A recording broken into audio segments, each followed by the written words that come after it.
Over 1,000 people have been left destitute after a devastating blaze swept through the Dakota informal settlement in the south of Durban. We take you now to my colleague Nobuhle Modise, who is standing by to show us the level of devastation, Nobuhle, and also speak to some of the residents in terms of their immediate needs. Good morning. Good morning, Dudu. Let me just move out of shot before I even just say anything so you can see the level of destruction that's taken place here. I understand that the fire did start at around 7 p.m. yesterday, and disaster management firefighters did manage, to save about 50 shacks. Those are the ones at the top, but outside of that, around 350 shacks unfortunately have been destroyed in the blaze. As you can see, people are just still trying to, find things that they can still salvage, in the mess that is here. But from my understanding, like I said, I understand the fire did start at around 7 p.m. and the 350 of these shacks have unfortunately burnt to the ground, and you can see people trying to salvage some of their belongings that are here. And this is not the first time something like this happens here in Isipingo, particularly at the Dakota informal settlement, where we know there's been numerous fire over the years, and this is just another one of those fires. And I just want to also find a resident so they can maybe just speak to us about what exactly took place here. I tried to speak to someone earlier, but unfortunately they weren't able to speak to me. I'm just going to ask my colleague Gift Nkosi to follow me as I try and show you some of the things that are happening here. I do understand that Gift of the Givers also arrived here at around 10. We did see them giving away some food to the people that are here. Like you said, thousands have been displaced following this fire, and I just want to take you around the corner to show you where that Gift of the Givers truck is that is handing out food to those who are displaced. And they did arrive here at around 10, and they are handing out some food hampers to those who have been displaced. And like I said, Dudu, this is not the first time something like this happens here in Isipingo, and it seems as though people here are used to this kind of thing. They will explain once I get someone to speak to around what actually took place here. But like we know, the fire started at around 7 p.m. and from then on, firefighters were fighting to ensure that they kind of saved some of the shacks that are here. 350 shacks were destroyed in this blaze, and they only managed rather to save about 50 of those. Like I said, I'm walking around the corner just so I can show you, visuals of the Gift of the Givers, giving away those food packs. As you can see, people are just standing around. They don't know what to do.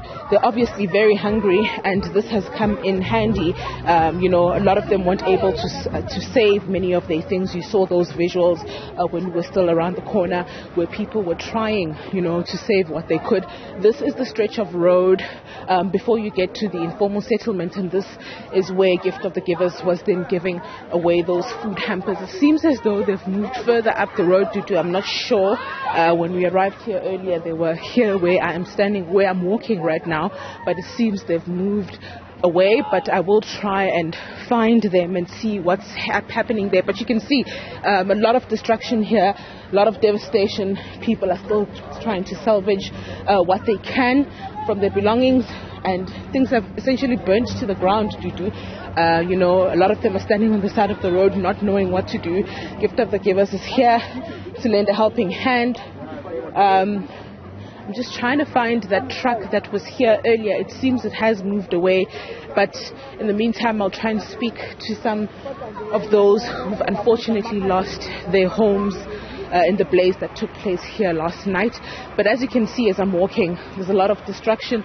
We're just going to try and turn around, and then just walk through into the informal settlement again and just try and speak to some people, since we can't find that particular truck that we're looking for.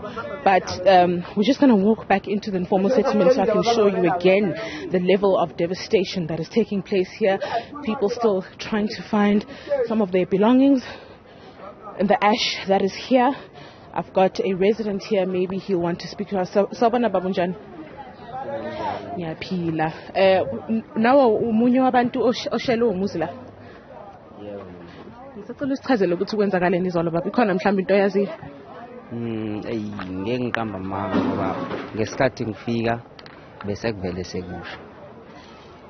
Bowukuphi wena mawuza ukuthi sekuyasha la? Maybe nje ngila ekhoneni. ngidlula ngaseDakota ngabona umlilo usula no asengiqhamuka yonke ke le ndawo ibisisha.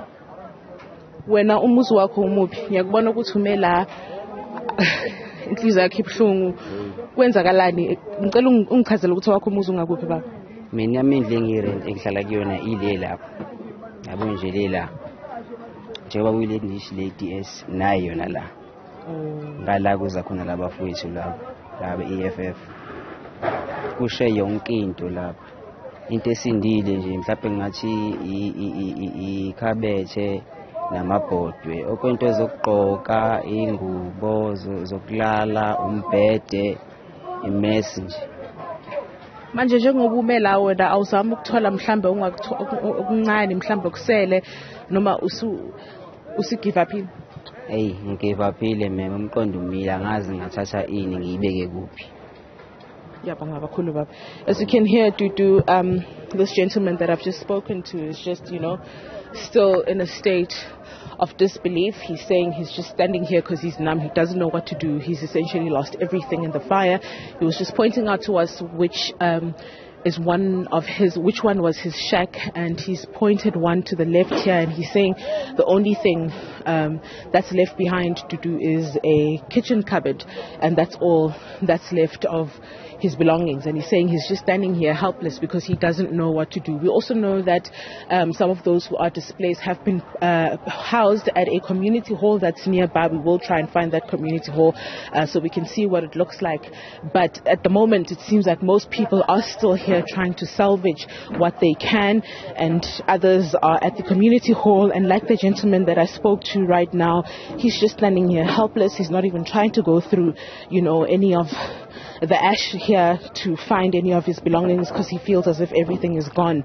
So a lot of emotion on lots of people's faces, Dudu, because you can see the level of destruction here. They're just trying to make sense of what has happened. He's saying when the fire broke out, he wasn't here.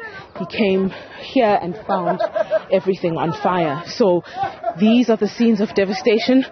Some people are at the community hall that's nearby here, and some are here trying to salvage what they can of their belongings. But we will continue to give you updates, Dudu, and also try to speak to officials from eThekwini. We know that disaster management is still here.